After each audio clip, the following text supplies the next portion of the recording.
Listen up, because I'm about to save you from the most soul-crushing mistake you can make in dating: falling in love with a man who's still emotionally married to his ex-girlfriend. You think you've found your person, but there's a ghost living in your relationship, and she's got more power over your man than you do. Here's the brutal truth that nobody wants to tell you. Most men are pathological liars when it comes to being over their ex. They'll look you dead in the eye and swear they've moved on while secretly carrying a torch bright enough to light up a stadium. They convince themselves they're ready for something new while their heart is still locked in a prison cell with her name on it. You're sitting there making excuses for behavior that should have you packing your bags. You're explaining away red flags the size of billboards. You're accepting crumbs of attention from a man who's saving the feast for a woman who doesn't even want him anymore. Today, I'm giving you 6 undeniable signs that the man in your life is still emotionally invested in his past. No, maybe he's just being nice garbage. No, he's just processing his feelings nonsense. Just raw, unfiltered reality that will either confirm what you already know deep down or wake you up from the fantasy you've been living. The first sign he's not over his ex is that he talks about her constantly, but he's mastered the art of disguising it as innocent storytelling. This is emotional manipulation at its most insidious level, and most women fall for it because it seems so harmless. Here's the truth. When a man truly moves on from a relationship, his ex becomes a footnote in his life story, not the main character. But your guy, every story somehow features her. His best vacation was the trip to Greece with Emma. His favorite band is the one he discovered at a concert with Emma. His most meaningful college experience happened when Emma was by his side. I counseled a woman last year who didn't realize what was happening until I made her keep a journal for 1 week. Every time her boyfriend mentioned his ex, she wrote it down. In 7 days, she documented 37 references. 37 times this man brought his ex-girlfriend into their conversations, and she had been telling herself it was normal. Here's what's happening psychologically. Carl Jung wrote extensively about how the unconscious mind processes unfinished emotional business. When someone can't stop referencing their ex in casual conversation, their psyche is still working through that relationship. They're literally unable to construct their personal narrative without her as a central figure, because in their emotional world, she still is a central figure. The man who's over his ex will mention her when directly relevant, then move on. The man who's not over her will find ways to weave her into conversations about pizza toppings. He'll start talking about his childhood dog and somehow end up telling you about how much Emma loved animals. This isn't accidental. This is his subconscious mind, keeping her alive in every moment of his present. Don't lie to yourself about this. When someone has truly processed a relationship and moved on, they don't need to constantly reference it to make sense of their current life. If he can't tell you about his favorite restaurant without mentioning that he discovered it with her, he's not over her. Period. The second sign is more dangerous because it comes wrapped in maturity and emotional intelligence. He maintains unnecessary contact with his ex under the banner of being an evolved, mature adult who can handle complex relationships. This is where most women get completely manipulated into accepting behavior that should make them run. Understand this. There is a universe of difference between being civil when you accidentally encounter an ex and actively maintaining a friendship with someone you used to be in love with. When a man has genuinely moved on, contact naturally diminishes to nothing unless there are children involved or legitimate business connections. But when he's still emotionally invested, he finds creative ways to keep that connection breathing. He'll tell you they're just friends now, or that cutting contact would be immature and petty. He'll say they have too much history to just throw away. This is psychological warfare designed to make you feel like the unreasonable one for being uncomfortable. Don't you dare fall for it. I watched a friend of mine waste 3 years of her life on a man who maintained a friendship with his ex-girlfriend. They texted regularly, grabbed lunch occasionally, and he always had a perfectly reasonable explanation. We work in similar fields. She's going through family drama. We have the same friend group. The relationship imploded when my friend discovered he had been emotionally supporting his ex through her breakup with another man, essentially acting as her backup boyfriend while claiming to be fully committed to someone else. Here's the psychological reality. Maintaining active contact with an ex serves one primary function. It provides emotional validation and keeps the door open for potential reconciliation. It's a safety net, a backup plan, an insurance policy against the risk of being alone. And as long as that door remains even slightly ajar, he cannot and will not fully commit to you. The most insidious part is how this makes you feel crazy for having normal human reactions to abnormal behavior. You start questioning your own judgment, wondering if you're being possessive or insecure for feeling uncomfortable about their friendship. Here's the truth. Your instincts are correct. Trust them. The third sign will infuriate you once you learn to recognize it, because it's about comparison. And in this game, you're always playing on the losing team. He compares you to his ex, either directly or through subtle implications, and somehow you never quite measure up to the standard she established in his mind. This isn't about him saying, Sarah was better than you. It's far more sophisticated, and therefore more damaging to your self-esteem. He might say things like, Sarah would have found that joke hilarious when you don't laugh at his humor. Or, my ex was really adventurous when you suggest a quiet night in. Or, Sarah was amazing at planning surprises when he seems disappointed with your birthday gift. Here's what's really happening. When someone does this, they've idealized their past relationship, and you're competing with a fantasy version of their ex that exists only in their selective memory.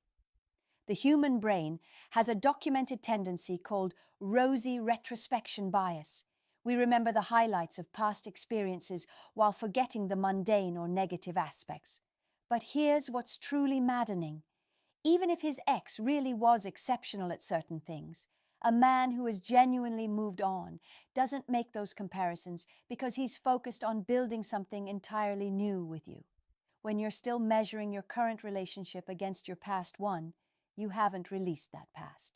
I knew a woman who started keeping a list every time her boyfriend made these comparisons. Emma was so good at cooking. Emma never minded when I worked late. Emma understood my sense of humor better. After 2 months, she had filled 3 pages.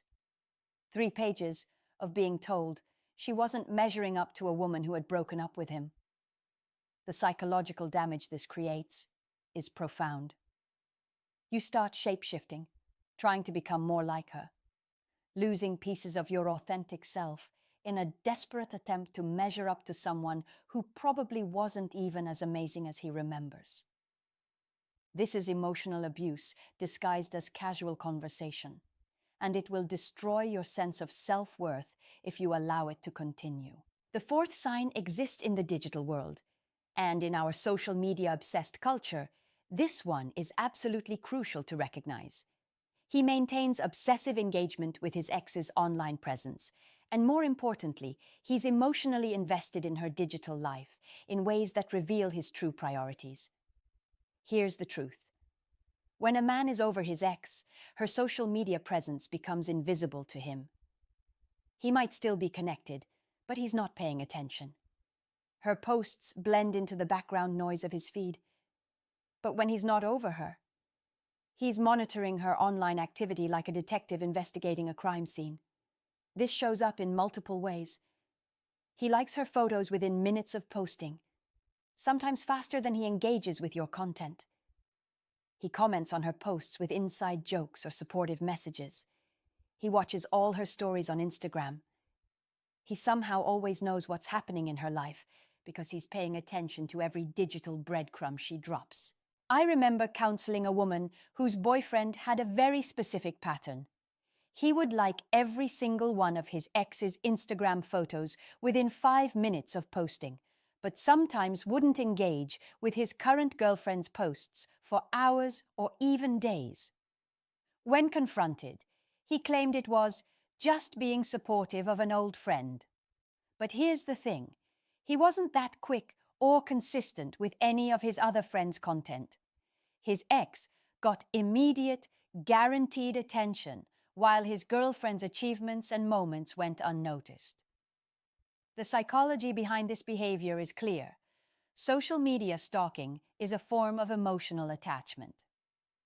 When someone consistently engages with their ex's online content, they're seeking connection and validation. Every like is a small attempt to remain relevant in her life. Every comment is a way to remind her that he still exists and still cares. The most devastating part of this behavior is how it affects your sense of security in the relationship. You start checking his activity, comparing his engagement with her posts versus yours. You're competing for digital attention from your own boyfriend, and that's a game designed for you to lose. Don't lie to yourself about what this means. A man who has moved on from his ex doesn't need to monitor her life through social media. He's too busy building a life with you. The fifth sign cuts deeper than the others because it affects the fundamental intimacy and emotional connection in your relationship. When emotional situations arise, he shuts down, deflects, or becomes unavailable, yet somehow he was emotionally present and supportive for his ex during their relationship, and sometimes still is. Here's what this looks like in practice. You're having a difficult day and need emotional support, but he seems uncomfortable with your feelings and changes the subject. You try to have meaningful conversations about your relationship, your dreams, your fears, and he becomes distant or irritated. But then you discover through stories or direct observation that he was the person his ex could talk to about anything. The shoulder she cried on, the man who stayed up all night helping her through crises. The psychology here is devastating to understand. Emotional availability requires vulnerability, and vulnerability requires trust. If he's not emotionally available to you, but was to his ex, it means he doesn't trust you with his inner world the way he trusted her. He's protecting himself from the kind of deep emotional connection that led to pain when his previous relationship ended. I counseled a couple where this dynamic was destroying their relationship. The woman would try to share her feelings about work stress, family problems, or relationship concerns, and her boyfriend would physically tense up, check his phone, or find reasons to leave the room. But she knew from mutual friends that he had spent hours on the phone with his ex-girlfriend during her divorce, offering emotional support and guidance through one of the most difficult periods of her life. This creates a cruel paradox in your relationship. You get his physical presence, but not his emotional depth. You get his time, but not his vulnerability. You get his body, but not his heart. You're in a relationship with someone who is fundamentally unavailable because he gave that part of himself to someone else and hasn't figured out how to open it again, or doesn't want to risk the pain that comes with that level of intimacy. But here's the most brutal truth. Sometimes he's still emotionally available to his ex. Not romantically, necessarily, but he'll drop everything to help her with a crisis while treating your emotional needs as an inconvenience. He's maintaining an emotional priority system where she still ranks higher than you, even though you're supposed to be his partner. The sixth and final sign is the most devastating, because it affects your future together and reveals the ultimate truth about where you stand in his life. He refuses to fully commit or make concrete long-term plans, always keeping some essential part of himself held back from the relationship. Marriage conversations get deflected. Moving in together gets postponed indefinitely. Meeting his family happens when the timing is right. Every major relationship milestone gets delayed, avoided, or treated as overwhelming pressure. Here's the psychological truth behind this behavior. Genuine commitment requires letting go of other options, including the fantasy of reconciliation with an ex. When someone cannot fully commit to you, part of them is still committed to someone else, even if that someone else has completely moved on and built a life with another person. This manifests in countless ways that will make you question your own worth. He won't change his relationship status on social media because it's not that important. But somehow, it was important enough when he was with her. He won't introduce you to his family because they're complicated and he doesn't want drama, but his ex met them within 3 months. He won't move in together because he values his independence, but he was ready to sign a lease with her after 6 months. I knew a woman who dated a man for 4 years, while he consistently found reasons to avoid every major commitment milestone. He loved her, he said. He saw a future with her, he claimed. But engagement was too much pressure right now. Moving in together was rushing things. Meeting his parents would happen when things settled down at work. Meanwhile, she discovered through a mutual friend that he had been engaged to his ex-girlfriend after dating for 18 months. The most painful aspect of this pattern is how it destroys your sense of self-worth and security.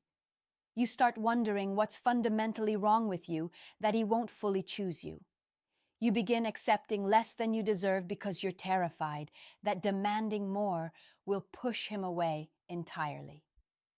You're living in relationship purgatory, getting just enough to stay, but never enough to feel truly secure or valued. Here's what most people don't understand about this dynamic. A man who genuinely wants to be with you will move mountains to make it happen. He'll work through his fears, process his baggage, and choose you completely because the thought of losing you is unbearable. When someone keeps you in emotional limbo, it's because they're hoping something better will come along, and that something is often the possibility of reconciliation with their ex. Don't lie to yourself about what this means. This isn't about him being cautious or taking things slow. This is about him keeping his options open while using you as a placeholder. Now, I know this conversation has been brutal. I know it's painful to confront the possibility that you're in love with someone who's still hung up on their ex-girlfriend. I know it's devastating to consider that you might be wasting precious years of your life on someone who sees you as second choice. But here's the reality check you desperately need. You deserve someone who chooses you completely, enthusiastically, and without reservation. You deserve someone who doesn't need to get over someone else to love you properly. You deserve someone whose heart isn't already occupied by a ghost from their past. The question isn't whether he's a bad person. He might be genuinely struggling with unresolved emotions and doesn't even realize the damage he's causing. The question is whether you're willing to accept being the consolation prize in your own relationship. Here's my advice, and I want you to really hear this. If you recognize multiple signs in your relationship, it's time for the most important conversation you may ever have. Not about whether he still loves his ex, that's between him and his therapist, but about whether he can show up fully for you, right now, without the specter of his past relationship contaminating everything you're trying to build together. And if he can't? If he gets defensive, makes excuses, or turns it back on you for being insecure or jealous, then you have your answer, and it's time to walk away. Not because you're giving up on love, but because you're finally loving yourself enough to demand what you deserve. Understand this: you are not a consolation prize. You are not a rebound relationship. You are not a placeholder while someone figures out their feelings about someone else. You are not a therapist whose job is to heal a man's broken heart so he can eventually love you properly. You are a complete, valuable, deserving human being who deserves to be someone's first choice, their clear choice, their enthusiastic choice. You deserve someone who can't wait to build a future with you, who introduces you proudly to everyone in their life, who makes you feel secure in their love rather than constantly questioning where you stand. Stop accepting crumbs of attention from someone who gave their ex the whole banquet. Stop making excuses for behavior that you wouldn't tolerate from a friend, let alone someone who claims to love you. Stop believing that love means accepting less than you deserve because you're afraid of being alone. Here's the truth about being alone. It's better than being with someone who makes you feel alone. It's better than constantly competing with a memory. It's better than wondering if you'll ever be enough for someone who's still emotionally unavailable. The right person for you won't need time to get over someone else. They won't need to process old relationships while you wait patiently on the sidelines. They won't make you feel like you're auditioning for a role that someone else already played better. The right person will choose you because they can't imagine choosing anyone else. They'll commit to you because building a life with you is the most exciting thing they can think of. They'll make you feel secure, valued, and irreplaceable. Not because you're perfect, but because to them, you're exactly right. That's the standard. That's what you deserve. Don't you dare settle for less. If this video has opened your eyes to some uncomfortable truths about your relationship, I need you to do something right now. Hit that like button to help this message reach other women who need to hear it. Share this video with someone who's been making excuses for a man who's clearly not over his ex. Subscribe to this channel for more brutally honest relationship advice that will save you from wasting years of your life on the wrong person. And remember this: the truth might hurt temporarily, but living a lie hurts forever. You have one life to live. Don't waste it being someone's second choice. Now go out there and demand the love you deserve. You're worth it, even if he can't see it.